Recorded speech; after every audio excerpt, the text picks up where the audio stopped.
Because I don't want all these people killed anymore.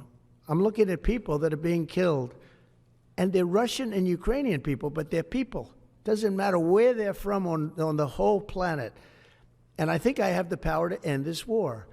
And I think it's going very well. But today I heard, oh, well, we weren't invited. Well, you've been there for 3 years. You should have ended it 3 years. You should have never started it. You could have made a deal. I could have made a deal for Ukraine that would have given them almost all of the land, everything, almost all of the land, and no people would have been killed, and no city would have been demolished, and not one dome would have been knocked down. But they chose not to do it that way. And President Biden, in all fairness, he doesn't have a clue.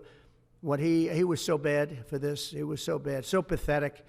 It's so sad. But with all of that being said, look, it is what it is. When I left, there was no chance that this could have happened. But it happened because we had incompetent leadership at many different levels. But when you see what's taken place in Ukraine with millions of people killed, including the soldiers, millions of people killed, a big percentage of their cities knocked down to the ground. I don't know how anybody even lives there. You know, when they say they took a poll and Zelensky's at 4%, who's living there? You know, I mean, it's hard to believe that people live there. Their cities are being knocked down, and this is something that would have never happened. And by the way, for 4 years, it didn't happen. It was never going to happen. Go ahead.